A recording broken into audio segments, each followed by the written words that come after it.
Suppose ਕਰੋ ਸਾਡੇ ਕੋਲ ਇੱਥੇ ਇੱਕ ਬੋਡੀ ਆ, ਇਹਦੇ ਥੱਲੇ ਪਹੀਏ ਲੱਗੇ ਆ ਅਤੇ ਇਹਨੂੰ ਖਿੱਚ ਰਹੇ ਆ ਫੋਰਸ ਦੇ ਨਾਲ, ਪਰ ਇਹ ਮੂਵ ਕਰ ਰਹੀ ਆ ਅੱਗੇ ਨੂੰ, ਡਿਸਪਲੇਸਮੈਂਟ ਇੱਧਰ ਨੂੰ ਹੋ ਰਹੀ ਆ। ਸਪੋਜ਼ ਕਰੀਏ ਇੱਥੇ ਪਹੁੰਚ ਗਈ, ਕੁਛ ਟਾਈਮ ਬਾਅਦ ਖਿੱਚ ਰਹੇ ਹਾਂ ਅਤੇ ਡਿਸਟੈਂਸ ਇਹਨੇ ਮੂਵ ਕਰ ਲਿਆ ਜੀ D.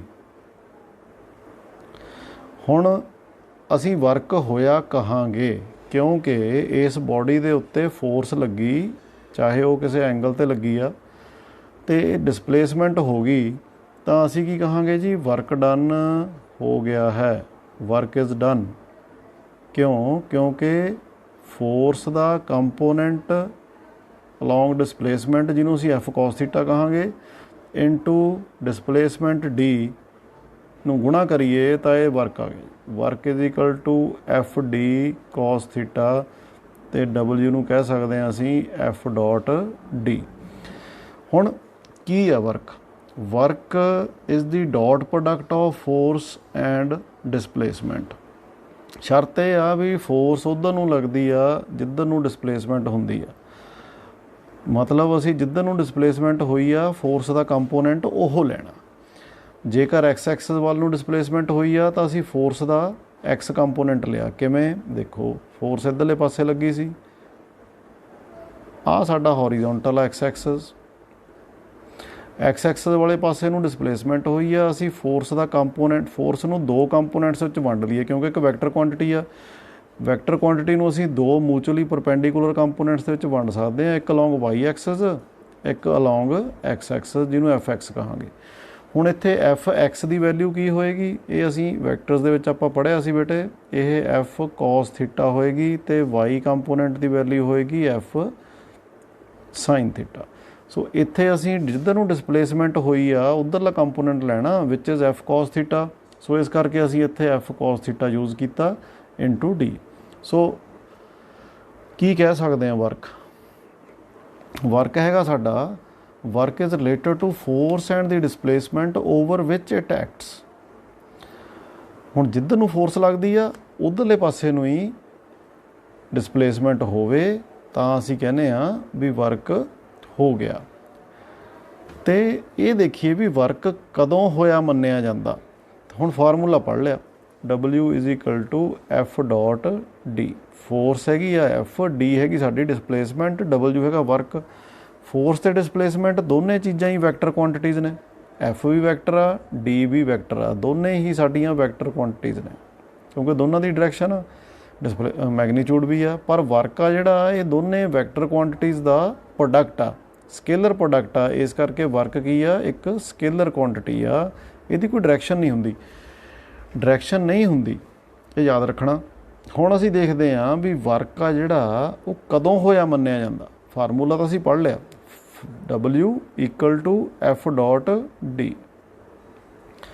So first of all, ਜੇਕਰ ਡਿਸਪਲੇਸਮੈਂਟ ਹੀ ਨਾ ਹੋਵੇ, ਜੇ ਡਿਸਪਲੇਸਮੈਂਟ ਜ਼ੀਰੋ ਹੋ ਜੇ ਫਿਰ ਕੀ ਹੋਏਗਾ? ਫਿਰ ਡੀ ਜ਼ੀਰੋ ਹੋ ਗਿਆ, ਤਾਂ ਜੇ ਡੀ ਜ਼ੀਰੋ ਹੋ ਗਿਆ ਤਾਂ ਐਫ ਦੇ ਨਾਲ ਗੁਣਾ ਹੋ ਕੇ ਵਰਕ ਵੀ ਕੀ ਹੋ ਜਾਏਗਾ? Zero. So work is zero.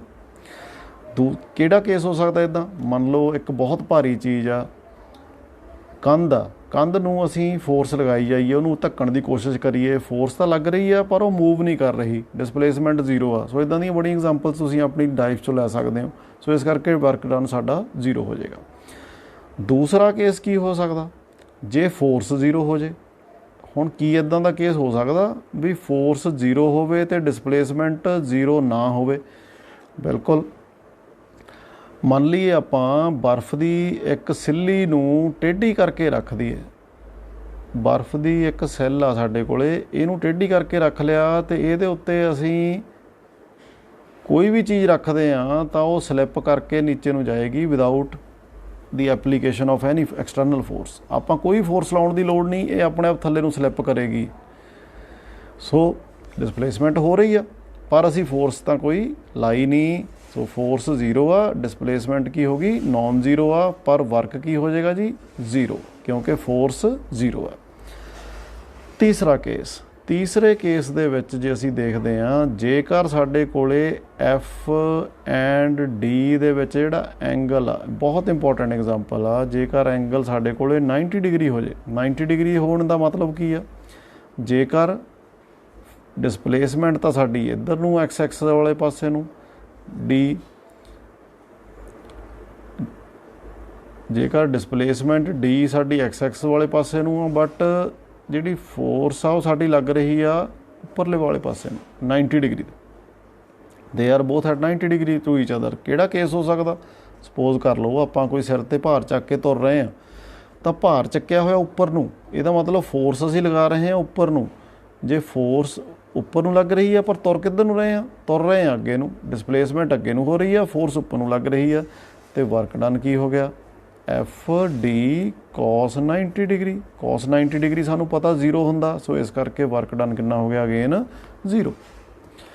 ਸੋ ਇਹ ਕੇਸ ਨੇ ਜਿਨ੍ਹਾਂ ਕੇਸਾਂ ਦੇ ਵਿੱਚ ਵਰਕ ਡਨ ਅਸੀਂ ਕਹਿੰਦੇ ਆ ਵੀ ਹੋਇਆ ਹੀ ਨਹੀਂ, ਅਤੇ ਸਾਇੰਸ ਦੀ ਲੈਂਗੁਏਜ ਦੇ ਵਿੱਚ ਵਰਕ ਡਨ ਨਹੀਂ ਹੋਇਆ। ਵੈਸੇ ਇੱਕ ਟੀਚਰ ਕਲਾਸ ਦੇ ਵਿੱਚ ਖੜ੍ਹ ਕੇ ਤੁਹਾਨੂੰ ਪੜ੍ਹਾ ਰਿਹਾ, ਉਹ ਹਿੱਲ ਨਹੀਂ ਰਿਹਾ, ਇੱਕੋ ਜਗ੍ਹਾ 'ਤੇ ਖੜ੍ਹ ਕੇ ਪੜ੍ਹਾਈ ਜਾ ਰਿਹਾ, ਤਾਂ ਉਹਨੂੰ ਵੀ ਅਸੀਂ ਕੀ ਕਹਾਂਗੇ? Work done 0 in the language of science, ਕਿ ਬਿਕੋਜ਼ ਕੋਈ ਡਿਸਪਲੇਸਮੈਂਟ ਤਾਂ ਹੋ ਹੀ ਨਹੀਂ ਰਹੀ। ਜੇਕਰ ਉਹ ਫੋਰਸ ਲਗਾ ਰਿਹਾ ਹੋਵੇ ਕਿਸੇ ਪਾਸੇ ਨੂੰ ਅਤੇ ਡਿਸਪਲੇਸਮੈਂਟ ਹੋਵੇ, ਫੇਰ ਹੀ ਵਰਕ ਹੋਇਆ ਮੰਨਿਆ ਜਾਊਗਾ। ਬਟ ਜੇ ਡਿਸਪਲੇਸਮੈਂਟ 0 ਆ ਤਾਂ ਵਰਕ ਡਨ ਵਿਲ ਬੀ 0। ਹੁਣ ਅਸੀਂ ਇਹ ਦੇਖਦੇ ਹਾਂ ਵੀ ਵਰਕ ਡਨ ਇਕੱਲਾ 0 ਹੀ ਨਹੀਂ, ਇਹ ਪੋਜ਼ੀਟਿਵ ਵੀ ਹੋ ਸਕਦਾ ਅਤੇ ਨੈਗੇਟਿਵ ਵੀ ਹੋ ਸਕਦਾ। ਕਿਹੜੇ ਕੇਸਾਂ ਦੇ ਵਿੱਚ? ਜਿਵੇਂ ਹੁਣੇ ਆਪਾਂ ਐਂਗਲ ਦੀ ਗੱਲ ਕਰਕੇ ਹਟੇ ਹਾਂ। ਜੇਕਰ ਸਾਡਾ ਐਂਗਲ ਥੀਟਾ ਵੱਡਾ ਹੋਵੇ ਜਾਂ ਇਕੁਅਲ ਟੂ 0 ਹੋਵੇ, ਬਟ ਛੋਟਾ ਹੋਵੇ 90 ਡਿਗਰੀ ਤੋਂ। ਕਿਵੇਂ? ਥੀਟਾ 0 ਹੋ ਸਕਦਾ ਕਿਉਂਕਿ cos 0 1 ਹੁੰਦਾ, ਵਰਕ ਡਨ ਹੋਏਗਾ। ਦੋਨੇ ਫੋਰਸ ਅਤੇ ਡਿਸਪਲੇਸਮੈਂਟ ਇੱਕੋ ਡਾਇਰੈਕਸ਼ਨ 'ਚ ਹੋਣ, ਇੱਕ ਦੂਜੇ ਨਾਲ ਐਂਗਲ ਇਹਨਾਂ ਦਾ 0 ਬਣ ਸਕਦਾ, ਤਾਂ ਵਰਕ ਡਨ ਹੋਏਗਾ। ਇਸ ਲਈ less than equal to. So but 90 ਤੋਂ ਥੱਲੇ, ਜੇਕਰ 90 ਹੁੰਦਾ, ਉਹ ਆਪਾਂ ਕੇਸ ਪੜ੍ਹ ਕੇ ਹਟੇ ਹਾਂ ਵੀ ਐਫ ਅਤੇ ਡੀ 'ਚ ਐਂਗਲ 90 ਹੋਵੇ ਤਾਂ ਵਰਕ ਡਨ 0 ਹੋ ਜਾਂਦਾ। ਤਾਂ ਇਹਨਾਂ ਸਾਰਿਆਂ ਕੇਸਾਂ ਦੇ ਵਿੱਚ ਵਰਕ ਡਨ ਕੀ ਹੋਏਗਾ ਜੀ? ਪੋਜ਼ੀਟਿਵ ਹੋਏਗਾ। ਪਰ ਜਿਉਂ ਹੀ ਐਂਗਲ ਗ੍ਰੇਟਰ ਦੈਨ 90 ਹੁੰਦਾ, for theta greater than 90 degree, ਕੀ ਹੋਏਗਾ? ਕੌਸ ਦੀ ਵੇਵ ਤੁਹਾਨੂੰ ਪਤਾ, ਕੌਸ ਦਾ ਜਿਹੜਾ ਗ੍ਰਾਫ ਹੁੰਦਾ, ਜੇ ਇੱਥੇ ਸਾਡੇ ਕੋਲ +1 ਵੈਲਿਊ ਆ ਅਤੇ -1 ਵੈਲਿਊ ਦੇ ਵਿੱਚ ਕੌਸ ਦੀ ਵੈਲਿਊ ਲਾਈ ਕਰਦੀ ਆ, ਤਾਂ ਸਪੋਜ਼ ਕਰ ਲਈਏ ਇੱਥੇ ਸਾਡੇ ਕੋਲ 90 ਡਿਗਰੀ ਆ, ਅਤੇ ਇੱਥੇ ਸਾਡੇ ਕੋਲ 180 ਡਿਗਰੀ ਆ, ਇੱਥੇ ਸਾਡੇ ਕੋਲ 270 ਆ, ਅਤੇ ਇੱਥੇ ਸਾਡੇ ਕੋਲ 360 ਡਿਗਰੀ ਆ। ਤਾਂ ਕੌਸ ਦਾ ਗ੍ਰਾਫ ਕੀ ਹੁੰਦਾ? 0 ਡਿਗਰੀ ਦੇ ਉੱਤੇ 1 ਹੁੰਦੀ ਹੈ ਵੈਲਿਊ ਕੌਸ ਦੀ, ਤਾਂ 190, 180 ਤੇ -1, 270 ਤੇ ਫਿਰ 0, 360 ਤੇ ਫਿਰ 1। ਸੋ ਕੌਸ ਦਾ ਗ੍ਰਾਫ, ਕੌਸ ਥੀਟੇ ਦਾ ਗ੍ਰਾਫ ਇੱਦਾਂ ਚੇਂਜ ਕਰਦਾ। ਤੁਸੀਂ ਦੇਖੋ, ਜੇਕਰ ਐਂਗਲ 90 ਤੋਂ ਵੱਧ ਆ ਤਾਂ ਕੌਸ ਦੀ ਵੈਲਿਊ 0 ਤੋਂ ਥੱਲੇ ਚਲੀ ਗਈ, ਮੀਨਜ਼ ਨੈਗੇਟਿਵ ਰਹੇਗੀ ਅਪ ਟੂ 270 ਡਿਗਰੀ। ਸੋ ਇਹਦਾ ਮਤਲਬ theta greater than 90 degree but less than 270 degree. 270 ਤੋਂ ਛੋਟਾ ਹੋਵੇ ਥੀਟਾ ਅਤੇ 90 ਤੋਂ ਵੱਡਾ ਹੋਵੇ, ਫਿਰ ਕੀ ਹੋਏਗਾ? ਸਾਡਾ ਕੌਸ ਦੀ ਵੈਲਿਊ ਉੱਥੇ ਨੈਗੇਟਿਵ ਹੋਏਗੀ, ਅਤੇ ਨੈਗੇਟਿਵ ਹੋਣ ਦੀ ਵੈਲਿਊ ਦੇ ਨਾਲ ਵਰਕ ਡਨ ਵੀ ਕੀ ਹੋ ਜਾਏਗਾ? ਨੈਗੇਟਿਵ। ਕੋਈ ਐਗਜ਼ਾਮਪਲ ਲੈ ਸਕਦੇ ਹੋ? ਰੀਅਲ ਲਾਈਫ ਦੇ ਵਿੱਚ ਜਦੋਂ ਇੱਕ ਘੋੜਾ ਇੱਕ ਟਾਂਗੇ ਨੂੰ ਜਾਂ ਰੇੜੇ ਨੂੰ ਖਿੱਚਦਾ, ਤਾਂ ਕੀ ਕਰਦਾ? ਘੋੜਾ ਜ਼ਮੀਨ ਦੇ ਉੱਤੇ ਨੀਚੇ ਨੂੰ ਫੋਰਸ ਲਾਉਂਦਾ ਅਤੇ ਅੱਗੇ ਨੂੰ ਮੂਵ ਕਰਦਾ। ਸਪੋਜ਼ ਕਰ ਲਈਏ ਸਾਡੇ ਕੋਲ ਇੱਥੇ ਸਾਡੇ ਕੋਲ ਘੋੜਾ, ਤਾਂ ਘੋੜਾ ਜਿਹੜਾ ਹੈ ਇਹ ਪੈਰਾਂ ਦੇ ਨਾਲ ਨੀਚੇ ਨੂੰ ਫੋਰਸ ਲਾਉਂਦਾ, ਪਰ ਮੂਵ ਕਿੱਧਰ ਨੂੰ ਕਰਦਾ? ਅੱਗੇ ਨੂੰ।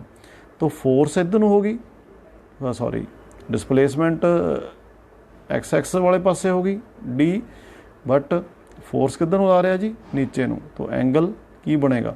ਫੋਰਸ ਅਤੇ ਡਿਸਪਲੇਸਮੈਂਟ ਦਾ ਜੋ ਐਂਗਲ ਹੈ, ਇਟ ਇਜ਼ ਗ੍ਰੇਟਰ ਦੈਨ 90। ਚਾਹੇ ਤੁਸੀਂ ਇੱਧਰਲੇ ਪਾਸਿਓਂ ਦੇਖ ਲਓ ਐਂਗਲ, ਚਾਹੇ ਇੱਧਰਲੇ ਪਾਸੇ ਦੇਖ ਲਓ, it is greater than 90 but less than 270 degree. So ਇਸ ਕੇਸ ਦੇ ਵਿੱਚ work done will be negative. Frictional force ਦਾ ਵਰਕ ਹਮੇਸ਼ਾ ਹੀ ਨੈਗੇਟਿਵ ਹੁੰਦਾ। ਅਸੀਂ ਵੀ ਜਦੋਂ ਤੁਰਦੇ ਹਾਂ ਤਾਂ ਅਸੀਂ ਜ਼ਮੀਨ ਨੂੰ ਪਿੱਛੇ ਨੂੰ ਧੱਕਦੇ ਹਾਂ, ਪੁਸ਼ ਕਰਦੇ ਹਾਂ, ਬਟ ਅਸੀਂ ਮੂਵ ਕਿੱਧਰ ਨੂੰ ਕਰਦੇ ਹਾਂ?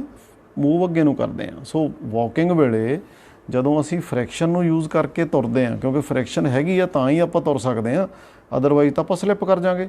ਤੋ ਪੈਰ ਦੇ ਨਾਲ ਅਸੀਂ ਕਿੱਧਰ ਨੂੰ ਫੋਰਸ ਲਾਉਂਦੇ ਹਾਂ? ਪਿੱਛੇ ਨੂੰ ਫੋਰਸ ਲਾਉਂਦੇ ਹਾਂ। ਪਿੱਛੇ ਨੂੰ ਫੋਰਸ ਲਾਉਂਦੇ ਹਾਂ ਅਤੇ ਚੱਲਦੇ ਕਿੱਧਰ ਨੂੰ ਆ? ਅੱਗੇ ਨੂੰ। ਤਾਂ ਇਹਦਾ ਮਤਲਬ ਸਾਡੀ ਡਿਸਪਲੇਸਮੈਂਟ ਅੱਗੇ ਨੂੰ ਹੋ ਗਈ, ਬਟ ਸਾਡੀ ਜਿਹੜੀ ਫੋਰਸ ਲੱਗੀ ਆ ਉਹ ਪਿੱਛੇ ਨੂੰ ਹੋ ਗਈ। ਅਤੇ ਐਂਗਲ ਕਿੰਨਾ ਬਣ ਗਿਆ ਜੀ? 180 ਡਿਗਰੀ। 180 ਡਿਗਰੀ ਅਤੇ ਕੋਸ ਦੀ ਵੈਲਿਊ ਸਾਰੇ ਹੱਥ ਨੀਚੇ ਵਾਲੇ ਪਾਸੇ ਨੈਗੇਟਿਵ ਆ। ਸੋ ਇਸ ਕਰਕੇ work done by frictional force is negative. So positive work ਹਮੇਸ਼ਾ ਉਦੋਂ ਹੀ ਆਏਗਾ ਜਦੋਂ ਆਪਾਂ ਪਹਿਲਾਂ ਡਿਸਕਸ ਕਰ ਲਿਆ, ਜਦੋਂ ਐਂਗਲ ਸਾਡੇ ਕੋਲ 0 ਤੋਂ ਲੈ ਕੇ 89.9 ਡਿਗਰੀ ਤੱਕ ਹੋਵੇ, ਮਤਲਬ 90 ਤੋਂ ਛੋਟਾ ਹੋਵੇ। ਸੋ ਹੁਣ ਅਸੀਂ ਅੱਗੇ ਆਉਂਦੇ ਹਾਂ ਵੀ ਜਿਹੜਾ ਵੀ ਵਰਕ ਹੁੰਦਾ ਕਿਸੇ ਬੋਡੀ ਦੇ ਉੱਤੇ ਉਹ ਕਿੱਥੇ ਜਾਂਦਾ, ਕਿਉਂਕਿ ਵਰਕ ਜਦੋਂ ਹੁੰਦਾ ਉਹ ਐਨਰਜੀ ਦੇ ਨਾਲ ਰਿਲੇਟਡ ਆ। How it is related to energy? ਜਦੋਂ ਅਸੀਂ ਕਿਸੇ ਬੋਡੀ ਨੂੰ, ਆਹ ਬੋਡੀ ਆ ਇੱਥੇ ਪਈ ਆ, ਇੱਕ ਪੁਆਇੰਟ ਆ A, ਇੱਥੇ ਪਈ ਆ, ਅਸੀਂ ਇਹਨੂੰ ਪੁਸ਼ ਕੀਤਾ, ਇੱਧਰ ਨੂੰ ਫੋਰਸ ਲਗਾਤੀ F, ਫੋਰਸ ਲਗਾਈ ਅਤੇ ਇਹ ਬੋਡੀ ਰੁੜ ਕੇ ਇੱਥੇ ਚਲੀ ਗਈ B ਪੁਆਇੰਟ 'ਤੇ, ਇੱਧਰ ਨੂੰ ਮੂਵ ਕੀਤੀ, ਇੱਥੇ ਚਲੀ ਗਈ, ਡਿਸਪਲੇਸਮੈਂਟ ਮੂਵ ਹੋ ਗਈ, ਅਸੀਂ ਮੰਨ ਲਿਆ D, ਅਤੇ ਅਸੀਂ ਕਹਿਤਾ ਵੀ ਵਰਕ ਡਨ ਹੋ ਗਿਆ ਜੀ F.D। ਜਿਹੜੀ ਫੋਰਸ ਇਹਦੇ ਉੱਤੇ ਲੱਗੀ, ਇਹਨੇ ਇਸ ਬੋਡੀ ਦੇ ਵਿੱਚ ਵੈਲੋਸਿਟੀ ਲੈ ਕੇ ਆਂਦੀ, ਸਪੀਡ ਲੈ ਕੇ ਆਂਦੀ। ਸਪੀਡ ਆ ਜਿਹੜੀ ਉਹ ਕੀ ਆ? ਜਦੋਂ ਵੈਲੋਸਿਟੀ ਕਿਸੇ ਬੋਡੀ ਕੋਲੇ ਹੋਵੇ, ਕਿਉਂਕਿ ਬੋਡੀ ਆ ਤਾਂ ਉਹਦਾ ਮਾਸ ਵੀ ਹੈਗਾ ਜੀ, ਅਤੇ ਮਾਸ ਅਤੇ ਬੋਡੀ ਮਿਲ ਕੇ ਮੋਮੈਂਟਮ ਬਣ ਜਾਂਦੇ ਆ। ਅਤੇ ਜੇਕਰ ਅਸੀਂ ਹਾਫ mv² ਕਹਿ ਦਈਏ ਤਾਂ ਇਹ ਸਾਡੀ ਕਨੈਟਿਕ ਐਨਰਜੀ ਬਣ ਜਾਂਦੀ ਆ। ਜਦੋਂ ਕੋਈ ਬੋਡੀ ਮੂਵ ਕਰਦੀ ਆ, ਮੋਸ਼ਨ 'ਚ ਹੁੰਦੀ ਆ, ਤਾਂ ਅਸੀਂ ਕਹਿੰਦੇ ਉਹਦੀ ਕਨੈਟਿਕ ਐਨਰਜੀ ਆ ਉਹਦੇ ਕੋਲੇ। ਉਹ ਐਨਰਜੀ ਕਿੱਥੋਂ ਆਈ? ਉਹ ਐਨਰਜੀ ਐਸੇ ਵਰਕ ਤੋਂ ਆਈ। ਇਹੀ ਵਰਕ ਦਰਅਸਲ ਸਟੋਰ ਹੋ ਗਿਆ ਇਨ ਦੀ farm of energy in this body. ਇੱਕ ਵਾਰੀ ਫੇਰ ਇਹਨੂੰ ਧਿਆਨ ਨਾਲ ਸਮਝ ਲਓ, ਜਦੋਂ ਵੀ ਕਿਸੇ ਬੋਡੀ ਦੇ ਉੱਤੇ ਵਰਕ ਕੀਤਾ ਜਾਂਦਾ ਤਾਂ ਜਿੰਨਾ ਵਰਕ ਕੀਤਾ ਜਾਂਦਾ ਓਨਾ ਹੀ ਵਰਕ ਉਸੇ ਬੋਡੀ ਦੇ ਵਿੱਚ ਸਟੋਰ ਹੋ ਜਾਂਦਾ ਇਨ ਦੀ ਫਾਰਮ ਆਫ ਇਟਸ ਐਨਰਜੀ। ਹੁਣ ਜੇ ਤਾਂ ਕਿਸੇ ਬੋਡੀ ਨੂੰ ਆਪਾਂ ਮੰਨ ਲਓ ਆ ਗਰਾਊਂਡ 'ਤੇ ਬੋਡੀ ਪਈ ਆ, ਇਹਨੂੰ ਮੈਂ ਇੱਥੋਂ ਲਿਫਟ ਕਰਦਾ, ਲਿਫਟ ਕਰਕੇ ਉੱਪਰ ਨੂੰ ਲੈ ਜਾਂਦਾ, ਚੱਕ ਲੈਣਾ ਉੱਪਰ ਨੂੰ ਉਹਦੇ ਹੱਥ ਦੇ ਨਾਲ, ਚੱਕ ਕੇ ਮੈਂ ਉੱਪਰ ਨੂੰ ਲੈ ਗਿਆ ਤਾਂ ਇਹਦੀ ਹਾਈਟ ਇਨਕਰੀਜ਼ ਹੋ ਗਈ ਜੀ H।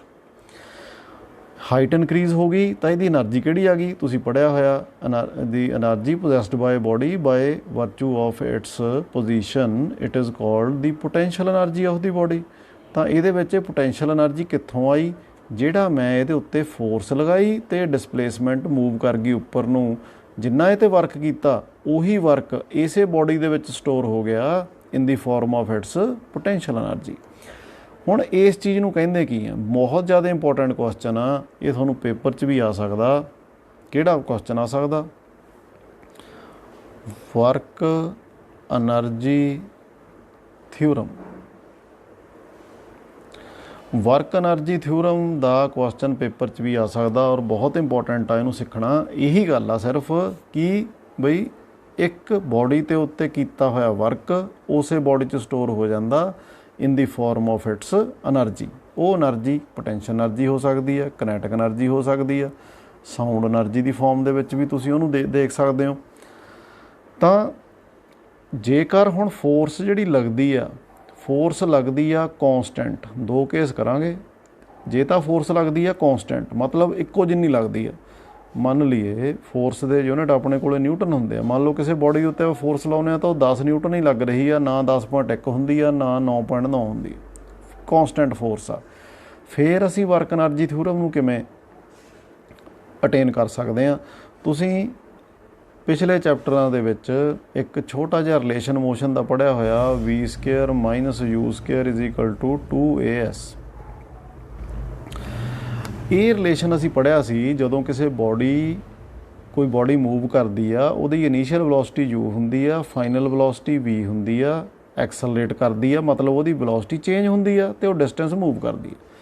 ਇਸ ਇਕੁਏਸ਼ਨ ਦੇ ਦੋਨੇ ਪਾਸੇ ਅਸੀਂ m ਦੇ ਨਾਲ ਗੁਣਾ ਕਰ ਦਈਏ, multiplying both sides with the mass of the body. की बन गया जी, देखो M V square minus M U square is equal to 2 MAS। आ जो 2 पिया ये दोनों पासे डिवाइड कर दिए तो की बनया, सो ਜਾਂ ਇਹ ਕਹਿ ਦਈਏ मैं 2 ਨੂੰ ਲੈਫਟ ਸਾਈਡ ਤੇ ਲੈ ਆਵਾਂ, ਸੋ ਇਟ ਇਜ਼ ਹਾਫ, ਇੱਧਰਲੇ ਪਾਸਿਓਂ ਇਹ ਕੈਂਸਲ ਹੋ ਗਿਆ, ਬਟੇ 2 ਕਹਿ ਦਈਏ ਜਾਂ ਕੱਟਿਆ ਗਿਆ। ਸੋ ਰਿਜ਼ਲਟ ਕੀ ਆ ਗਿਆ, ਮੈਂ ਹਾਫ ਨੂੰ ਅੰਦਰ ਲੈ ਕੇ ਜਾਣ ਲੱਗਿਆ ਜੀ, half MV square minus half MU square is equal to MAS। S ਇੱਥੇ ਡਿਸਪਲੇਸਮੈਂਟ ਆ ਬੋਡੀ ਦੀ। ਹੁਣ ਦੇਖੋ ਹਾਫ MV ਸਕੇਅਰ ਕੀ ਬਣ ਗਈ, it is the kinetic energy final minus half MU square की बन गई, it is the kinetic energy initial equal to mass into acceleration according to Newton second law की बन गया F, क्योंकि F is equal to MA हुंदा, into S। F into S की बनया, F इंटू S बन गया साडे कोले वर्क डन। इहदा मतलब वर्क डन की बन गया जी, work done on a body is equal to the change in kinetic energy of the body। ਹੁਣ ਉਹੀ ਐਗਜ਼ਾਮਪਲ ਪਹਿਲਾਂ ਦੇਖੀਏ ਵੀ ਆਪਾਂ ਇੱਕ ਬੋਡੀ ਨੂੰ ਇੱਥੇ ਬੋਲ ਪਈ ਸੀਗੀ, ਰੈਸਟ ਤੇ ਸੀਗੀ, ਇਹਦੀ ਕਿਨੈਟਿਕ એનર્ਜੀ 0 ਸੀ। ਜਦੋਂ ਇਹਨੂੰ ਅਸੀਂ ਫੁੱਟਬਾਲ ਆ ਸਪੋਜ਼ ਕਰੋ ਕਿੱਕ ਮਾਰੀ ਤਾਂ ਇਹਨੂੰ ਫੋਰਸ ਦੇਤੀ ਤਾਂ ਇਹ ਬੋਡੀ ਦੀ ਫਾਈਨਲ ਵੈਲੋਸਿਟੀ ਬਣ ਗਈ ਕੋਈ ਵੀ एनर्जी, ये किनेटिक एनर्जी आ गई। हुण किनेटिक एनर्जी जे इहदी आ गई तो इनू मैं कह दिना हाफ MV स्केयर इहदे कोले आ गया जी किनेटिक एनर्जी। हुण वर्क डन किन्ना होया सी, जिन्नी फोर्स लगी जिन्ना इहने डिस्टेंस मूव किया, सो वर्क डन इहदे विच ही स्टोर होया सी। Final kinetic energy half MV square, initial kinetic energy क्योंकि रेस्ट ते सी इसलिए 0, सो इस करके ਇਹਦਾ वर्क डन जिन्ना होया वो ਇਹਦੀ किनेटिक एनर्जी ਦੇ बराबर ही आ गया। ਇਹਨੂੰ ਅਸੀਂ ਕਹਿੰਦੇ ਆ ਜੀ वर्क एनर्जी थ्योरम। मतलब जिन्ना भी किसी बॉडी के उत्ते वर्क किया जाता उस बॉडी च स्टोर हो गया in the form of its energy. Change in kinetic energy of a body is equal to the work done on it by the net force. हुण ये असीं देखिया जदों फोर्स साडी कॉन्सटेंट आ उदों वर्क एनर्जी थ्योरम की सी, पर आपां अगे जाके ये भी पढ़ांगे भी जेकर फोर्स वेरीएबल होवे तो उदों जिहड़ी वर्क एनर्जी थ्योरम आ असीं किवें करनी आ। पर उस तो पहलां आपां ये देखीए भी जेकर वेरीएबल फोर्स होवे तो असीं वर्क डन किवें कढना। फोर्स हुण पहलां जिहड़ा फार्मूला कीता W is equal to F dot S, ये कॉन्सटेंट फोर्स वास्ते कीता। हुण असीं देखते हैं जदों फोर्स साडी वेरीएबल आ। दरअसल 99% केसिस दे विच वेरीएबल फोर्स ही लगदी है। जिवें आपां पहिलां एक एग्जाम्पल कीती सी, आपां एग्जाम्पल कीती सी एक छोटा बच्चे दा टॉय आ, ਉਹਦੇ थल्ले पहिए लगे आ ते ਉਹ ਬੱਚਾ इस टॉय नूं फोर्स लगा रहा ते ਇਹ टॉय आ ਜਿਹੜਾ ਉਹ ਅੱਗੇ ਨੂੰ मूव करदा। डिसप्लेसमेंट ਇਹਦੀ एक्स डायरैक्शन दे विच ते अगे ਨੂੰ मूव करदा। हुण तुसीं ये देखो बई ਇਹਦੇ ਉੱਤੇ ਇੱਕੋ जी फोर्स ਤਾਂ ਲੱਗ नहीं रही। ਪਹਿਲਾਂ ਉਹ 0 फोर्स लगी हुई है ऑलरेडी, उदों बाद वो लगाउणी शुरू करदा तो फोर्स पहला 1 यूनिट वधूगी, 2 वधूगी, 3 वधूगी, सपोज कर लीए बाद उन्हें मैक्सीमम फोर्स 10 न्यूटन तक लगाई। तो यदा मतलब फोर्स वधी तो अखीर नूं जदों किसी जगह पर रोकना चाहता तो उदों फोर्स घटा भी सकदा। तो जनरली जिन्नियां भी रीयल लाइफ दे विच साडियां इदां दीयां चीज़ां हैपन करदियां ने वो सारियां दे विच वेरीएबल फोर्स ही लगदी आ, कदे वधदी है कदे घटदी है। तो सपोज करिए असीं बई जदों फोर्स हुण घट लगूगी उदों डिसप्लेसमेंट भी घट होगी, जदों फोर्स वध लगूगी उदों डिसप्लेसमेंट भी वध, क्योंकि जिन्नी जोर दे नाल उहने रस्सी नूं खिच्चना उन्नी ज़्यादा डिसप्लेसमेंट उदों वध जूगी। तो असीं हुण मान लीए भी जिहड़ा ये फोर्स ते डिसप्लेसमेंट दा जो ग्राफ आ वो साडे कोले जिहड़ा वेरीएबल फोर्स दा ग्राफ आ वो इदां आउंदा। फोर्स ते डिसप्लेसमेंट मान ला मैं इधर नूं आ, एक्स साडा एक्स इधरले पासे नूं आ, ਤੇ ਇਧਰਲੇ ਪਾਸੇ ਨੂੰ ਮੈਂ ਕਹਿੰਦਾ ਵੀ ਫੋਰਸ ਦਾ ਸਾਡਾ ਗ੍ਰਾਫ ਆ। Force is a function of X. ਇੱਥੇ ਸਾਡਾ ਓਰੀਜਨ ਆ। ਹੁਣ ਮੰਨ ਲਈਏ ਜਦੋਂ ਫੋਰਸ ਲਾਉਣੀ ਉਹਨੇ ਸਟਾਰਟ ਕੀਤੀ ਤਾਂ ਡਿਸਪਲੇਸਮੈਂਟ ਹੋਈ ਇੰਨੀ ਕੁ, ਇੱਥੇ ਇੰਨੀ ਕੁ ਫੋਰਸ ਲੱਗੀ, ਡਿਸਪਲੇਸਮੈਂਟ ਹੋਈ ਜਾਂਦੀ ਆ ਜੀ। ਅਤੇ ਜਿਉਂ-ਜਿਉਂ ਫੋਰਸ ਵੱਧਦੀ ਆ ਡਿਸਪਲੇਸਮੈਂਟ ਵੀ ਤੇਜ਼ੀ ਨਾਲ ਵਧੀ ਜਾਂਦੀ ਆ। ਅਤੇ ਗ੍ਰਾਫ ਸਾਡੇ ਕੋਲ ਇੱਦਾਂ ਦਾ ਆ ਗਿਆ। ਪਹਿਲਾਂ ਜਦੋਂ ਫੋਰਸ ਲੱਗੀ ਤਾਂ ਅਸੀਂ ਇਹਦੇ ਛੋਟੇ-ਛੋਟੇ ਏਰੀਆਜ਼ ਸਿਲੈਕਟ ਕਰ ਲਈਏ। ਜਿਵੇਂ ਆਹ ਗ੍ਰਿਡ ਲਾਈਨਸ ਬਣੀਆਂ ਹੀ ਹੋਈਆਂ ਸਕਰੀਨ ਦੇ ਉੱਤੇ, ਤਾਂ ਛੋਟੇ-ਛੋਟੇ ਏਰੀਆਜ਼ ਨੂੰ ਸਿਲੈਕਟ ਕਰ ਲਈਏ ਜਿਨ੍ਹਾਂ ਵਾਸਤੇ ਜਿਹੜੀ ਡਿਸਪਲੇਸਮੈਂਟ ਆ ਇਹ ਡੈਲਟਾ ਐਕਸ ਆ। ਸੋ ਆ ਵੀ ਪਹਿਲੀ ਵੀ ਡੈਲਟਾ ਐਕਸ, ਦੂਜੀ ਵੀ ਡੈਲਟਾ ਐਕਸ, ਤੀਜੀ ਵੀ, ਚੌਥੀ ਵੀ, ਪੰਜਵੀਂ ਵੀ, ਛੇਵੀਂ, ਜਿੰਨੀਆਂ ਵੀ ਇਹ ਡਿਸਪਲੇਸਮੈਂਟਸ ਹੋਈਆਂ ਇਹਨਾਂ ਨੂੰ ਆਪਾਂ, ਕਿਉਂਕਿ ਡਿਸਪਲੇਸਮੈਂਟਸ ਐਕਸ ਵਾਲੇ ਪਾਸੇ ਨੂੰ ਹੋਈਆਂ, ਇਹਨਾਂ ਨੂੰ ਅਸੀਂ ਡੈਲਟਾ ਐਕਸ ਕਹਿ ਦਈਏ। ਸਭ ਤੋਂ ਪਹਿਲੇ ਵਾਲੇ ਨੂੰ ਡੈਲਟਾ ਐਕਸ ਆਈ ਕਹਿ ਦਈਏ ਇਨੀਸ਼ੀਅਲ, ਅਤੇ ਸਭ ਤੋਂ ਬਾਅਦ ਵਾਲੇ ਨੂੰ ਅਸੀਂ ਐਕਸ ਫਾਈਨਲ ਕਹਿ ਦਈਏ, ਅਤੇ ਸਭ ਤੋਂ ਬਾਅਦ ਵਾਲੇ ਨੂੰ ਐਕਸ ਫਾਈਨਲ ਕਹਿ ਦਿੰਦੇ ਹਾਂ। ਅਤੇ ਜਿਹੜਾ ਸਾਡਾ ਡਿਸਪਲੇਸਮੈਂਟ ਹੋਈ ਆ ਜੋ ਡੈਲਟਾ ਐਕਸ ਹੋਈ ਆ, ਇੱਕ ਛੋਟੀ ਇੱਕ ਨੂੰ ਮੰਨ ਲਈਏ ਵੀ ਸਾਡੀ ਇਹ ਜਿਹੜੀ ਛੋਟੀ ਡਿਸਪਲੇਸਮੈਂਟ ਹੋਈ ਆ ਇਹ ਡੈਲਟਾ ਐਕਸ ਹੋਈ ਆ। ਅਤੇ ਇਹ ਮੰਨ ਲਈਏ ਵੀ ਜਦੋਂ ਇਹ ਡਿਸਪਲੇਸਮੈਂਟ ਹੋਈ ਆ ਉਨੀ ਕੁ ਜਗ੍ਹਾ ਵਾਸਤੇ, ਉਨੀ ਕੁ ਡਿਸਪਲੇਸਮੈਂਟ ਵਾਸਤੇ ਜਿਹੜੀ ਫੋਰਸ ਸੀਗੀ ਉਹ ਸਾਡੀ ਕੌਂਸਟੈਂਟ ਸੀ।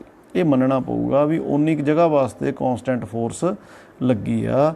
ਤਾਂ ਕਿਉਂਕਿ force is a function of X, ਇਹਦਾ ਮਤਲਬ ਇਸ ਛੋਟੀ ਜਿਹੀ ਡਿਸਪਲੇਸਮੈਂਟ ਵਾਸਤੇ ਜਿਹੜਾ ਵਰਕ ਡਨ ਹੋਇਆ ਉਹ ਵੀ ਛੋਟਾ ਹੀ ਮੰਨਾਂਗੇ। ਇਸ ਦਾ ਮਤਲਬ delta W small amount of work done for a small amount of displacement, ਉਹ ਕਿੰਨਾ ਹੋਇਆ ਜੀ, F X dot delta X. ਹੁਣ ਜੇ ਅਸੀਂ ਸਾਰਿਆਂ ਦਾ ਵਰਕ ਕੱਢਣਾ ਹੋਵੇ, ਪਹਿਲੇ ਖਾਨੇ ਦਾ, ਦੂਜੇ ਦਾ, ਤੀਜੇ ਡਿਸਪਲੇਸਮੈਂਟ, ਚੌਥੀ, ਪੰਜਵੀਂ, ਸਾਰੀਆਂ ਡਿਸਪਲੇਸਮੈਂਟਾਂ ਦਾ ਵਰਕ ਡਨ ਕੱਢੀਏ ਟੋਟਲ, ਕਿਉਂਕਿ ਵਰਕ ਡਨ ਤਾਂ ਅਸੀਂ ਇਨੀਸ਼ੀਅਲ ਪੋਜੀਸ਼ਨ ਤੋਂ ਲੈ ਕੇ ਫਾਈਨਲ ਤੱਕ ਹੀ ਕੱਢਣਾ, ਤਾਂ ਫਿਰ ਮੈਂ ਡਬਲਯੂ ਨੂੰ ਕੀ ਕਰੂੰਗਾ, ਮੈਂ ਇਹਨਾਂ ਸਾਰੀਆਂ ਦਾ ਛੋਟੀਆਂ ਦਾ ਜਿਹੜਾ ਵਰਕ ਡਨ ਕੱਢਿਆ ਹੋਊਗਾ ਉਹਨਾਂ ਨੂੰ ਸਮ ਕਰ ਦੂੰਗਾ। ਮਤਲਬ ਸਮੇਸ਼ਨ ਆਲ ਡਬਲਯੂ ਆਈਜ਼, ਜਿੰਨੀਆਂ ਵੀ ਡਬਲਯੂ ਨੇ ਡੈਲਟਾ ਡਬਲਯੂ, ਉਹਨਾਂ ਨੂੰ ਅਸੀਂ ਸਮ ਕਰ ਦਈਏ। ਇਹਨੂੰ ਮੈਂ ਹੁਣ ਕੀ ਲਿਖ ਸਕਦਾ, summation F X into delta X, ਕਿੱਥੋਂ ਤੋਂ ਜੀ, ਐਕਸ ਆਈ ਤੋਂ ਲੈ ਕੇ ਐਕਸ ਐਫ ਤੱਕ ਸਾਰਿਆਂ ਦਾ ਅਸੀਂ ਸਮ ਕਰ ਦਈਏ ਤਾਂ ਉਹਨੂੰ ਅਸੀਂ ਸਮੇਸ਼ਨ ਦੀ ਫੋਰਮ ਦੇ ਵਿੱਚ ਇੱਦਾਂ ਲਿਖ ਸਕਦੇ ਹਾਂ।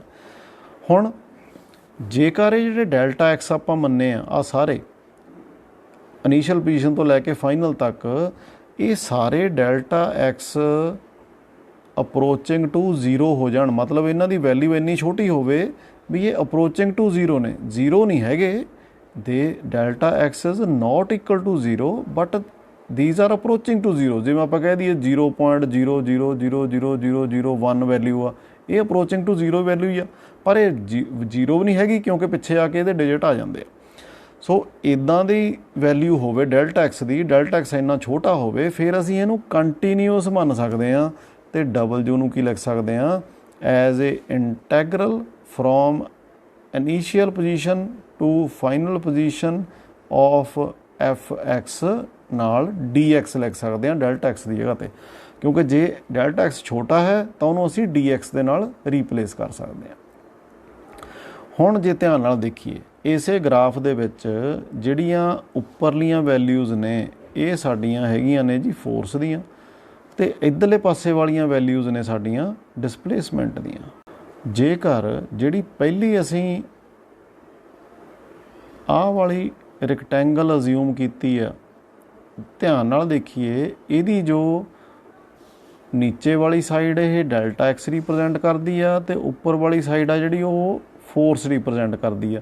ਅਤੇ ਫੋਰਸ ਨੂੰ ਅਤੇ ਜੇ ਇਹਦੇ ਨਾਲ ਗੁਣਾ ਕਰਦੇ ਆ ਤਾਂ ਅਸੀਂ ਇਹ ਪਹਿਲੀ ਰੈਕਟੈਂਗਲ ਜੋ ਲਗਭਗ ਬਣਦੀ ਆ ਉੱਪਰਲੀ, ਜੇ ਕਿਉਂਕਿ ਜੇ ਡੈਲਟਾ ਐਕਸ ਛੋਟੀ ਆ ਤਾਂ ਉੱਪਰਲੀ ਸਾਈਡ ਆ ਜਿਹੜੀ, ਜੇ ਹੁਣ ਆਹ ਵਾਲੀ ਇਹ ਸਾਡੀ ਰੈਕਟੈਂਗਲ ਬਣੀ ਆ, ਨੀਚੇ ਵਾਲੀ ਤਾਂ ਲਾਈਨ ਸਿੱਧੀ ਹੋਈ ਆ, ਉੱਪਰਲੀ ਲਾਈਨ ਥੋੜ੍ਹੀ ਜਿਹੀ ਟੇਢੀ ਆ ਗ੍ਰਾਫ ਦੀ, ਪਰ ਜੇਕਰ ਇਹ ਆਹ ਜਿਹੜਾ ਵਿਚਾਰਲਾ ਲੈਂਥ ਆ ਇਹ ਛੋਟੀ ਆ ਤਾਂ ਅਸੀਂ ਇਹਨੂੰ ਸਿੱਧੀ ਮੰਨ ਸਕਦੇ ਹਾਂ, ਕਿਉਂਕਿ ਬਹੁਤ ਛੋਟੀ ਮੰਨੀ ਆ ਅਸੀਂ, ਅਪਰੋਚਿੰਗ ਟੂ 0 ਮੰਨੀ ਆ। ਤਾਂ ਇਹਦਾ ਮਤਲਬ ਇਹ ਹੋਇਆ ਵੀ ਇਹ ਸਾਡੇ ਕੋਲ ਇੱਕ ਰੈਕਟੈਂਗਲ ਦੀ ਲੈਂਥ ਇਨਟੂ ਬ੍ਰੈਡਥ ਬਣ ਗਈ। ਲੈਂਥ ਇਨਟੂ ਬ੍ਰੈਡਥ ਦਾ ਮਤਲਬ ਇਸ ਰੈਕਟੈਂਗਲ ਦਾ ਏਰੀਆ, ਤੇ ਜੇਕਰ ਅਸੀਂ ਸਾਰੀਆਂ ਨੂੰ ਜੋੜਿਆ ਹੀ ਆ ਤਾਂ ਇਹਦਾ ਮਤਲਬ ਸਾਰੀਆਂ ਰੈਕਟੈਂਗਲਸ ਦਾ ਏਰੀਆ। ਤਾਂ ਅਸੀਂ ਇਹਨੂੰ ਕੀ ਲਿਖ ਸਕਦੇ ਹਾਂ, we can write it as area under the F X graph, ਕਿਉਂਕਿ ਇੱਕ ਪਾਸੇ ਸਾਡਾ ਫੋਰਸ ਆ, ਦੂਜੇ ਪਾਸੇ ਸਾਡੀ ਡਿਸਪਲੇਸਮੈਂਟ ਆ। ਤੇ ਜੇਕਰ ਅਸੀਂ ਇਹਦੇ ਏਰੀਆ ਕੱਢ ਦਈਏ ਤਾਂ ਵੀ ਸਾਡੇ ਕੋਲ ਕੀ ਆ ਜਾਏਗਾ, ਵਰਕ ਡਨ ਆ ਜਾਏਗਾ, ਕਿਉਂਕਿ ਐਫ ਐਕਸ ਨੂੰ ਡੀ ਐਕਸ ਨਾਲ ਗੁਣਾ ਕਰਦੇ ਆ ਤਾਂ ਇਹ ਕੀ ਬਣਦਾ, ਵਰਕ ਬਣਦਾ। ਤੇ ਐਫ ਐਕਸ ਤੇ ਡੀ ਐਕਸ ਗ੍ਰਾਫ ਤੋਂ ਕੀ ਬਣਦੇ ਆ, ਏਰੀਆ ਅੰਡਰ ਦੀ ਗ੍ਰਾਫ। ਜਿਵੇਂ ਆਪਾਂ ਇੱਕ ਛੋਟੀ ਜਿਹੀ ਐਗਜ਼ਾਮਪਲ ਕੰਸੀਡਰ ਕਰ ਲਈਏ।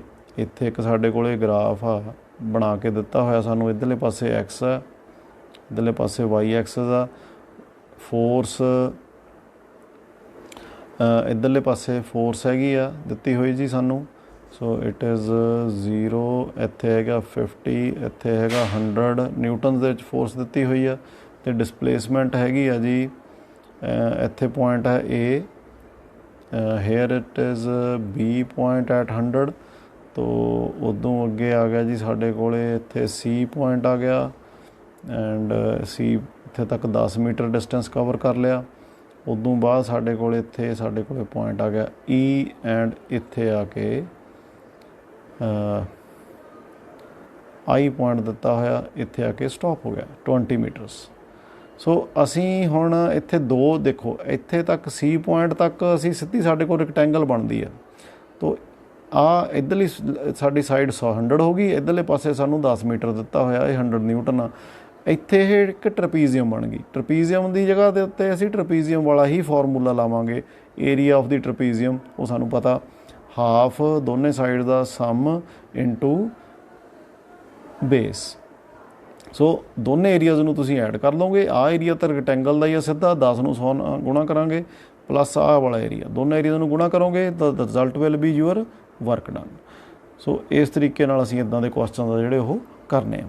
ਵਰਕ ਡਨ ਜਦੋਂ ਵੇਰੀਏਬਲ ਫੋਰਸ ਐਕਟ ਕਰਦੀ ਆ ਤਾਂ ਉਦੋਂ ਅਸੀਂ ਕਿਵੇਂ ਕੱਢਣਾ। ਹੁਣ ਅਸੀਂ ਦੇਖੀਏ ਜਦੋਂ ਵੇਰੀਏਬਲ ਫੋਰਸ ਹੋਵੇ ਉਦੋਂ ਕਿਵੇਂ ਅਸੀਂ ਉਹਨੂੰ ਟੈਕਲ ਕਰਨਾ। Work energy theorem. ਹੁਣ ਜੇਕਰ ਵੇਰੀਏਬਲ ਫੋਰਸ ਹੈ, ਫਾਰ ਵੇਰੀਏਬਲ ਫੋਰਸ, ਸਾਨੂੰ ਪਤਾ ਵੀ ਅਸੀਂ ਕਨੈਟਿਕ ਐਨਰਜੀ ਦਾ ਫਾਰਮੂਲਾ ਪੜ੍ਹਿਆ, ਇਟ ਇਜ਼ ਹਾਫ mv²। ਜੇਕਰ ਕਨੈਟਿਕ ਐਨਰਜੀ ਚੇਂਜ ਕਰਦੀ ਆ, ਆਪਾਂ ਇੱਥੇ ਪੜ੍ਹਿਆ ਸੀ ਵੀ ਵਰਕ ਹੁੰਦਾ ਤੇ ਉਹਦੀ ਕਨੈਟਿਕ ਐਨਰਜੀ ਜਾਂ ਕੋਈ ਵੀ ਐਨਰਜੀ ਉਹਦੇ ਵਿੱਚ ਸਟੋਰ, ਜਿੰਨਾ ਵਰਕ ਕਰਦੇ ਆ ਓਨਾ ਹੀ ਵਰਕ ਉਸੇ ਬੋਡੀ 'ਚ ਉਹਦੀ ਐਨਰਜੀ ਦੀ ਫੋਰਮ 'ਚ ਸਟੋਰ ਹੋ ਜਾਂਦਾ। ਮਤਲਬ ਜਿੰਨੀ ਪਹਿਲਾਂ ਐਨਰਜੀ ਹੁੰਦੀ ਸੀ ਉਹਦੇ ਵਿੱਚ ਐਡ ਹੋ ਗਈ, ਇਹਦਾ ਮਤਲਬ ਐਨਰਜੀ ਚੇਂਜ ਹੋਈ। ਸੋ ਉਹ ਐਨਰਜੀ ਦਾ ਕਨੈਟਿਕ ਐਨਰਜੀ ਦੇ ਵਿੱਚ ਅਸੀਂ ਚੇਂਜ ਕੱਢਣੀ ਆ। ਸੋ ਜੇਕਰ ਅਸੀਂ ਚੇਂਜ ਕੱਢਣੀ ਹੋਵੇ ਤਾਂ ਅਸੀਂ ਕੀ ਕਰਦੇ ਹਾਂ, ਅਸੀਂ ਡੈਰੀਵੇਟਿਵ ਫਾਈਂਡ ਕਰਦੇ ਹਾਂ। ਸੋ ਕਿਸੇ ਵੀ ਫੰਕਸ਼ਨ ਦੇ ਵਿੱਚ if you have to find change in that function you will find the calculate the derivative of that function. So ਇਸੇ ਤਰ੍ਹਾਂ ਅਸੀਂ derivative with respect to time ਇਸ ਇਕੁਏਸ਼ਨ ਦਾ ਅਸੀਂ ਲੈ ਲਈਏ d/dt ਆਫ k, ਦੋਨੇ ਪਾਸੇ ਲਿਖ ਲਿਆ ਜੀ d/dt of half mv²। So left side ਨੂੰ ਤਾਂ ਅਸੀਂ ਉਵੇਂ ਰੱਖਾਂਗੇ, ਰਾਈਟ ਸਾਈਡ ਦੇ ਵਿੱਚ ਦੇਖੋ ਹਾਫ ਕੌਂਸਟੈਂਟ ਆ, ਇਹਨੂੰ ਚੇਂਜ ਨਹੀਂ ਹੁੰਦਾ, ਇਸ ਕਰਕੇ ਬਾਹਰ ਆ ਗਿਆ। ਮਾਸ ਬੋਡੀ ਦਾ ਚੇਂਜ ਨਹੀਂ ਹੁੰਦਾ, ਇਸ ਕਰਕੇ ਵੀ ਬਾਹਰ ਆ ਗਿਆ, because we are finding change. ਅਸੀਂ ਸਿਰਫ ਉਸੇ ਬੋਡੀ ਦੀ ਚੇਂਜ ਫਾਈਂਡ ਕਰ ਸਕਦੇ ਹਾਂ ਜਿਹੜੀ ਚੇਂਜ ਕਰਦੀ ਆ। ਹੁਣ ਇਹਦਾ ਮਤਲਬ ਡੈਰੀਵੇਟਿਵ ਕੱਢਾਂਗੇ ਅਸੀਂ ਵੈਲੋਸਿਟੀ ਦੇ ਸਕੇਅਰ ਦਾ। ਹਾਫ m ਤਾਂ ਸਾਡਾ ਬਾਹਰ ਪਿਆ, ਅੰਦਰ ਹੈਗਾ ਸਾਡੇ ਕੋਲੇ d/dt of v²। d/dt of v² ਆਏਗਾ 2v raised to power 2 - 1 into dv/dt। ਸੋ ਇਹ ਸਾਡਾ ਡੈਰੀਵੇਟਿਵ ਆ ਜਾਏਗਾ। ਸੋ ਇਹ ਯਾਦ ਰੱਖਿਓ, ਇੱਥੇ ਭੁਲੇਖਾ ਨਹੀਂ ਤੁਸੀਂ ਖਾਣਾ ਬਈ ਆਹ dv/dt ਕਿੱਥੋਂ ਆ ਗਿਆ। ਸੋ ਜਦੋਂ ਅਸੀਂ ਡੈਰੀਵੇਟਿਵ ਸਿੱਖਿਆ ਸੀ, ਮੈਂ ਤੁਹਾਨੂੰ ਥੋੜ੍ਹਾ ਜਿਹਾ ਦੱਸ ਦਿੰਦਾ ਬਈ ਇਹ ਕਿਵੇਂ ਆਇਆ। d/dx ਆਫ x ਦੀ ਪਾਵਰ n ਕਿਵੇਂ ਸੋਲਵ ਕਰਾਂਗੇ, ਤਾਂ ਅਸੀਂ ਇਹਨੂੰ ਫਾਰਮੂਲਾ ਕੀ ਪੜ੍ਹਿਆ ਸੀ ਆਪਾਂ, n raise to power x, n x ਦੀ ਪਾਵਰ n - 1। ਅੱਗੇ ਨਹੀਂ ਸੀ ਇਦੋਂ ਪੜ੍ਹਿਆ, ਅੱਗੇ ਇਹ ਆਉਣਾ ਹੁੰਦਾ ਵੀ dx ਇਹਦਾ ਹੀ ਐਸੇ ਦਾ dx/dx, ਕਿਉਂਕਿ ਇੱਧਰਲੇ ਪਾਸੇ ਅਸੀਂ dx ਦੇ ਨਾਲ ਡੈਰੀਵੇਟਿਵ ਲੈ ਰਹੇ ਹਾਂ। ਤਾਂ ਆਹ dx/dx ਕੈਂਸਲ ਹੋ ਜਾਂਦਾ, ਸਾਡਾ ਰਿਜ਼ਲਟ ਰਹਿ ਜਾਂਦਾ ਹੁੰਦਾ n(x)(n-1). ਪਰ ਜੇ ਆ x ਦੀ ਜਗ੍ਹਾ ਦੇ ਉੱਤੇ ਕੁਛ ਹੋਰ ਹੋਵੇ, ਜਿਵੇਂ ਹੁਣ ਇਸ ਕੇਸ ਦੇ ਵਿੱਚ d/dt ਆਫ x(n) ਹੁੰਦਾ ਜੇ, ਤਾਂ ਇਹਦਾ ਡੈਰੀਵੇਟਿਵ ਆਉਣਾ ਸੀ n(x)(n-1) ਇੰਟੂ dx/dt। ਹੁਣ ਜੇ ਤਾਂ ਇੱਥੇ x ਸੀਗਾ ਤਾਂ ਦੋਨੇ ਕੈਂਸਲ ਹੋ ਗਏ, ਇਸ ਕਰਕੇ ਸਾਡਾ n(x)(n-1) ਰਹਿ ਗਿਆ। ਪਰ ਇੱਥੇ ਕਿਉਂਕਿ dt ਆ, ਇਸ ਕਰਕੇ dx/dt ਨਾਲ ਆਏਗਾ। ਸੋ ਇਸ ਦਾ ਧਿਆਨ ਰੱਖਿਓ। ਓਕੇ, ਸੋ ਇਸੇ ਤਰ੍ਹਾਂ ਇੱਥੇ dv/dt ਆ ਗਿਆ ਜੀ। ਸੋ ਰਿਜ਼ਲਟ ਕੀ ਆਏਗਾ ਅੱਗੇ, ਹਾਫ m ਅੰਦਰਲੇ ਪਾਸੇ ਮੈਂ ਬ੍ਰੈਕਟ 'ਚ ਪਹਿਲਾਂ ਸੌਖਾ ਸੋਲਵ ਕਰਦਾ, 2v⁻2 - 1 ਆ, ਇਹਦੀ ਜਗ੍ਹਾ 'ਤੇ 1 ਹੀ ਆ ਗਿਆ ਜੀ, ਇੰਟੂ dv/dt। ਲਓ ਜੀ, ਲੈਫਟ ਹੈਂਡ ਸਾਈਡ ਦੇ ਉੱਤੇ ਸਾਡੇ ਕੋਲ ਹੈ d/dt of k is equal to mv dv/dt। dv/dt ਕੀ ਆ, rate of change of velocity. ਇਹਦਾ ਮਤਲਬ ਇੱਥੇ ਕੀ ਬਣ ਗਿਆ, ਲੈਫਟ ਹੈਂਡ ਸਾਈਡ ਦੇ ਉੱਤੇ dk/dt ਅਤੇ ਰਾਈਟ ਹੈਂਡ ਸਾਈਡ ਦੇ ਉੱਤੇ ਆ ਗਿਆ m। dv/dt ਨੂੰ ਮੈਂ ਲਿਖਤਾ a, ਅਤੇ v ਸਾਡੇ ਕੋਲ ਜਿਹੜੀ ਆ ਉਹਨੂੰ ਮੈਂ ਇੱਥੇ ਇੱਦਾਂ ਹੀ ਲਿਖ ਲਿਆ m। a ਦੀ ਜਗ੍ਹਾ 'ਤੇ ਕੀ ਲਿਖ ਸਕਦੇ ਹਾਂ ਜੀ ਹੁਣ, Newton second law of motion. So dk/dt is f into v। f into v, v ਨੂੰ ਕੀ ਲਿਖ ਸਕਦੇ ਹਾਂ, again dk/dt is equal to f into dx/dt ਲਿਖਤਾ ਜੀ ਮੈਨੂੰ, rate of change of displacement. ਹੁਣ ਮੈਂ ਇੱਥੋਂ dt ਨੂੰ ਕੈਂਸਲ ਕਰ ਦਿੰਦਾ, ਤਾਂ ਮੇਰੇ ਕੋਲ ਰਿਜ਼ਲਟ ਕੀ ਆ ਗਿਆ, ਮੇਰੇ ਕੋਲ ਰਿਜ਼ਲਟ ਆ ਗਿਆ dk is equal to f into dx। ਦੇਖੋ dk ਹੈ change in kinetic energy, dx ਕੀ ਹੈ, ਚੇਂਜ ਇਨ ਡਿਸਪਲੇਸਮੈਂਟ। ਹੁਣ ਕਿਨੈਟਿਕ ਐਨਰਜੀ ਇਨੀਸ਼ੀਅਲ ਤੋਂ ਫਾਈਨਲ ਚੇਂਜ ਹੁੰਦੀ ਆ ਜਦੋਂ ਆਪਾਂ ਫੋਰਸ ਲਗਾਉਂਦੇ ਆ ਵੇਰੀਏਬਲ, ਅਤੇ ਡਿਸਪਲੇਸਮੈਂਟ ਕਿੰਨੀ ਹੁੰਦੀ ਆ ਜੀ, dx। ਸੋ ਇਹਨਾਂ ਨੂੰ ਅਸੀਂ ਪੂਰੀਆਂ ਵੈਲਿਊਜ਼ ਕੱਢਣ ਲਈ ਇੰਟੈਗਰੇਟ ਕਰ ਦਈਏ both sides, from initial value to final value, ਅਤੇ ਇੱਥੇ ਵੀ ਅਸੀਂ ਇੰਟੈਗਰੇਟ ਕਰ ਦਈਏ from initial value to final value. x ਦੀ ਜਿਹੜੀ ਇਨੀਸ਼ੀਅਲ ਵੈਲਿਊ ਆ ਉਹ xi ਆ, ਅਤੇ x ਦੀ ਫਾਈਨਲ ਵੈਲਿਊ xf ਆ। ਇਸੇ ਤਰ੍ਹਾਂ ਕਿਨੈਟਿਕ ਐਨਰਜੀ ਦੀ ਇਨੀਸ਼ੀਅਲ ਵੈਲਿਊ ki ਆ, ਫਾਈਨਲ ਵੈਲਿਊ kf ਆ। ਸੋ ਕਿਨੈਟਿਕ ਐਨਰਜੀ ਦੀ ਇਨੀਸ਼ੀਅਲ ਵੈਲਿਊ ਅਤੇ ਫਾਈਨਲ, ਇਹਦਾ ਸੋਲਵ ਕਰੀਏ integral. So it will B DK ਦਾ ਇੰਟੈਗਰਲ ਆ ਜਾਏਗਾ k from limits k initial to k final, ਅਤੇ ਰਾਈਟ ਹੈਂਡ ਸਾਈਡ ਦੇ ਉੱਤੇ ਤੋ f.dx ਜਿਹੜੀ ਹੈ ਸਾਡੀ ਪੂਰੀ ਡਿਸਪਲੇਸਮੈਂਟ ਆ ਜਾਏਗੀ from initial to final position. So ਇਹਨੂੰ ਮੈਂ ਲਿਖ ਸਕਦਾ ਹਾਂ ਟੋਟਲ ਡਿਸਪਲੇਸਮੈਂਟ x। ਤਾਂ ਕੀ ਰਿਜ਼ਲਟ ਬਣਿਆ, ਕਿਨੈਟਿਕ ਐਨਰਜੀ ਦੀ ਅੱਪਰ ਲਿਮਿਟ ਭਰੀਏ ਪਹਿਲਾਂ k final minus lower limit ਭਰੀਏ k initial is equal to f displacement. Vector quantities ਨੇ ਦੋਨੇ, ਤਾਂ ਇਹਨਾਂ ਦੀ ਜਗ੍ਹਾ ਦੇ ਉੱਤੇ ਮੈਂ W ਲਿਖ ਸਕਦਾ। ਤੋ ਇਹ ਮੇਰੇ ਕੋਲ ਰਿਜ਼ਲਟ ਬਣ ਗਿਆ ਜੀ ਅਗੇਨ ਜਿਹੜੀ ਸਾਡੀ ਵਰਕ ਐਨਰਜੀ ਥਿਊਰਮ ਹੈ ਫਾਰ ਏ ਵੇਰੀਏਬਲ ਫੋਰਸ। ਸੋ ਕਈ ਪ੍ਰੋਬਲਮਸ ਤੁਸੀਂ ਇਹਦੇ ਨਾਲ ਕਰ ਸਕਦੇ ਹੋ। ਹੁਣ ਸਾਡੇ ਕੋਲ ਅੱਗੇ ਆਉਂਦੀ ਹੈ ਐਨਰਜੀ। ਐਨਰਜੀ ਕੀ ਚੀਜ਼ ਹੈ, ਅਸੀਂ ਪਹਿਲਾਂ ਇੱਕ ਐਨਰਜੀ ਪੜ੍ਹ ਚੁੱਕੇ ਹਾਂ ਆਲਰੇਡੀ, ਜਿਹਨੂੰ ਅਸੀਂ ਕਿਨੈਟਿਕ ਐਨਰਜੀ ਕਿਹਾ ਸੀ। Kinetic energy is the energy possessed by a body by virtue of its motion. Potential energy, it is the energy possessed by a body by virtue of its position. ਫਾਰਮੂਲੇ ਕੀ ਨੇ ਜੀ ਇਹਨਾਂ ਦੇ, ਸਾਨੂੰ ਪਤਾ ਪਹਿਲਾਂ ਹੀ। ਕਿਨੈਟਿਕ ਐਨਰਜੀ ਦਾ ਫਾਰਮੂਲਾ ਅਸੀਂ ਕਰਕੇ ਹਟੇ ਹਾਂ, half mv²। Also potential energy ਦਾ ਜਿਹੜਾ ਫਾਰਮੂਲਾ ਹੈ ਉਹ ਸਾਡੇ ਕੋਲ ਕੀ ਆਉਂਦਾ ਹੈ, mgh। ਕਿਵੇਂ ਆ ਜਾਏਗਾ mgh ਫਾਰਮੂਲਾ, ਹਾਫ mv² ਤਾਂ ਆਪਾਂ ਡਰਾਈਵ ਕਰ ਲਿਆ ਸੀ ਵਰਕ ਐਨਰਜੀ ਥਿਊਰਮ ਤੋਂ। ਫੋਰਸ ਆਪਾਂ ਕਿਹਾ ਸੀ ਵੀ ਐਨਰਜੀ ਕਦੋਂ ਆਉਂਦੀ ਆ, ਜਦੋਂ ਵਰਕ ਹੁੰਦਾ, ਵਰਕ ਡਨ ਹੁੰਦਾ। ਤਾਂ ਵਰਕ ਡਨ ਕਿਹਦੇ ਬਰਾਬਰ ਹੁੰਦਾ, f.s। ਫੋਰਸ ਜਦੋਂ ਕਿਸੇ ਬੋਡੀ 'ਤੇ ਲੱਗਦੀ ਆ ਅਤੇ ਉਹਦੀ ਹਾਈਟ ਜੇ ਇਨਕਰੀਜ਼ ਕਰਦੀ ਆ ਤਾਂ ਹਾਈਟ ਸਾਡੀ ਕੀ ਹੋ ਗਈ, ਮੰਨ ਲਓ ਥੱਲੇ ਪਈ ਸੀ ਬੋਡੀ, ਉੱਪਰ ਚੱਕ ਕੇ ਲੈ ਗਏ ਤਾਂ ਡਿਸਪਲੇਸਮੈਂਟ ਹੋ ਗਈ h। ਅਤੇ ਫੋਰਸ ਨਿਊਟਨ ਦੇ ਸੈਕਿੰਡ ਲਾ ਕੀ ਕਹਿੰਦਾ ਸਾਨੂੰ, ਮਾਸ ਇੰਟੂ ਐਕਸਲੇਸ਼ਨ। ਜਦੋਂ ਬੋਡੀ ਉੱਪਰ ਨੂੰ ਲੈ ਕੇ ਜਾਂਦੇ ਆ ਤਾਂ ਐਕਸਲੇਸ਼ਨ ਕਿਹੜੀ ਲੱਗੇਗੀ, gravity. And S is H. So mgh formula ਬਣ ਗਿਆ ਸਾਡਾ ਪੋਟੈਂਸ਼ੀਅਲ ਐਨਰਜੀ ਦਾ। ਸੋ ਇਸੇ ਤਰੀਕੇ ਦੇ ਨਾਲ ਅਸੀਂ ਪੋਟੈਂਸ਼ੀਅਲ ਐਨਰਜੀ ਤੇ ਕਿਨੈਟਿਕ ਐਨਰਜੀ ਨੂੰ ਯਾਦ ਰੱਖਣਾ ਹੈ।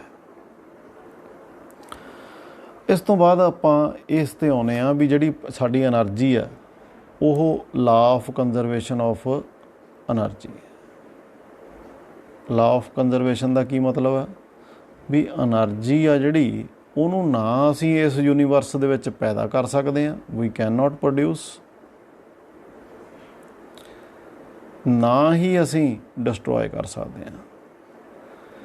ਸਾਰੇ ਯੂਨੀਵਰਸ ਦੀ, ਹੋਲ ਯੂਨੀਵਰਸ ਦੀ ਜੋ ਐਨਰਜੀ ਹੈ ਉਹ ਕੀ ਰਹਿੰਦੀ ਆ, ਕੰਜ਼ਰਵ ਰਹਿੰਦੀ ਆ। ਕੰਜ਼ਰਵ ਦਾ ਮਤਲਬ ਸੁਰੱਖਿਅਤ ਰਹਿੰਦੀ ਆ, ਨਾ ਉਹਦੇ ਵਿੱਚ ਕੋਈ ਚੇਂਜ ਕਰ ਸਕਦਾ, ਨਾ ਉਹਨੂੰ ਕੋਈ ਘਟਾ ਸਕਦਾ, ਨਾ ਕੋਈ ਵਧਾ ਸਕਦਾ। ਇਹਦੇ ਉੱਤੇ ਬੇਸ ਦੇ ਉੱਤੇ ਹੀ ਤੁਸੀਂ ਬੜੀਆਂ ਹੋਰ ਕਨਸੈਪਟ ਫਿਜ਼ਿਕਸ ਦੇ ਵਿੱਚ ਨਵੇਂ ਪੜ੍ਹੋਗੇ। ਛੋਟਾ ਜਿਹਾ ਆਰਟੀਕਲ ਕਰਾਂਗੇ ਜਿਹਦੇ ਵਿੱਚ ਆਪਾਂ ਇਹ ਦੇਖਾਂਗੇ ਵੀ ਟੋਟਲ ਮਕੈਨੀਕਲ ਐਨਰਜੀ, ਇਹ ਵੀ ਕੁਐਸਚਨ ਪੇਪਰ 'ਚ ਆ ਜਾਂਦਾ।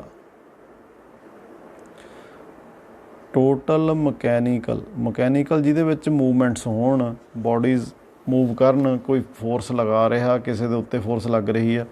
Total mechanical energy of a body is conserved. Total mechanical energy ਦਾ ਮਤਲਬ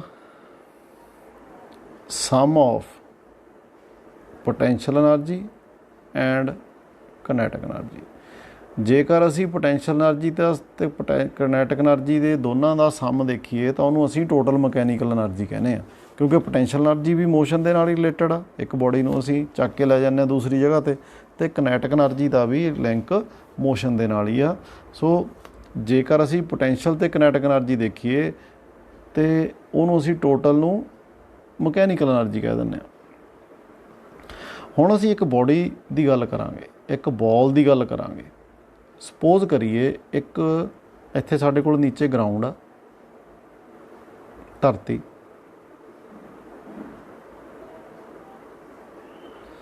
ਇੱਕ ਬੋਲ ਆ ਮੇਰੇ ਕੋਲ, ਇਹ ਇੱਥੇ ਪਈ ਆ, ਉੱਪਰ ਫੜ ਕੇ ਰੱਖੀ ਹੋਈ ਆ ਇਹ ਪੁਆਇੰਟ 'ਤੇ।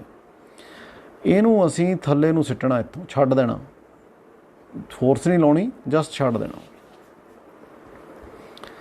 ਅਤੇ ਜਦੋਂ ਛੱਡਾਂਗੇ ਤਾਂ ਇਹ ਪਹਿਲਾਂ ਤਾਂ ਵਿਚਾਲੇ ਆਏਗੀ, ਸਪੋਜ਼ ਕਰ ਲਈ ਇੱਥੇ B ਪੁਆਇੰਟ 'ਤੇ ਆ ਗਈ, ਅਤੇ ਐਂਡ ਦੇ ਵਿੱਚ ਆ ਕੇ ਨੀਚੇ ਗਰਾਊਂਡ ਦੇ ਉੱਤੇ ਟੱਚ ਕਰ ਜਾਏਗੀ C ਪੁਆਇੰਟ 'ਤੇ। ਅਸੀਂ ਦੇਖਣਾ ਹੈ ਵੀ ਇਹ ਤਿੰਨਾਂ ਪੁਆਇੰਟਸ ਦੇ ਉੱਤੇ ਜਦੋਂ ਇਹ ਥੱਲੇ ਆ ਰਹੀ ਸੀ under the effect of gravity, ਤਾਂ ਇਹਦੀ ਜੋ ਟੋਟਲ ਮਕੈਨੀਕਲ ਐਨਰਜੀ ਆ, ਟੋਟਲ ਮਕੈਨੀਕਲ ਐਨਰਜੀ ਦਾ ਮਤਲਬ ਇਹਦੀ ਪੋਟੈਂਸ਼ੀਅਲ ਐਨਰਜੀ ਅਤੇ ਕਿਨੈਟਿਕ ਐਨਰਜੀ ਫਰੀ ਫਾਲਿੰਗ ਬੋਡੀ ਆ ਤਾਂ ਉਹ ਕਿਵੇਂ ਇਫੈਕਟ ਕਰਦੀ ਹੈ। ਸੋ ਹੁਣ ਸਭ ਤੋਂ ਪਹਿਲਾਂ ਦੇਖੀਏ ਐਟ ਪੁਆਇੰਟ A ਕਿੰਨੀ ਪੋਟੈਂਸ਼ੀਅਲ ਐਨਰਜੀ ਆ ਜੀ ਇਹਦੀ, ਕਿਉਂਕਿ ਮੰਨ ਲੈਂਦੇ ਹਾਂ ਇੱਥੇ ਸਾਡੇ ਕੋਲ ਇਹਦੀ ਹਾਈਟ ਆ, ਸਪੋਜ਼ ਕਰ ਲਓ height is H above the ground.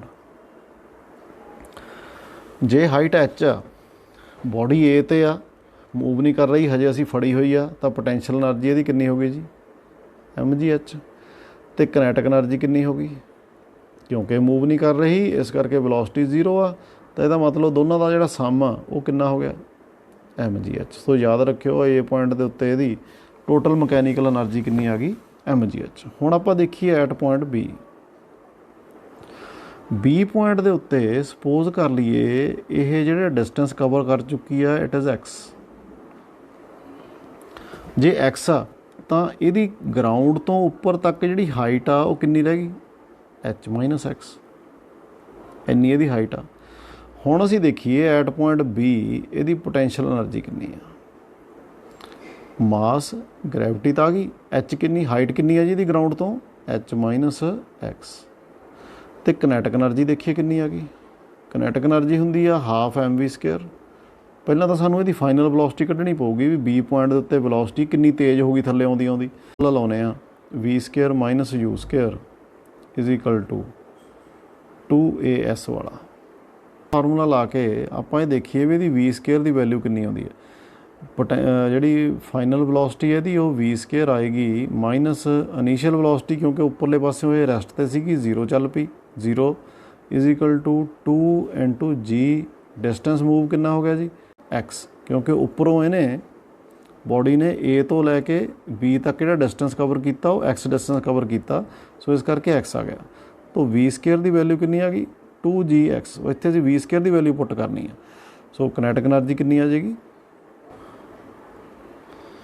So it is half m v square ਦੀ ਵੈਲਿਊ 2gx।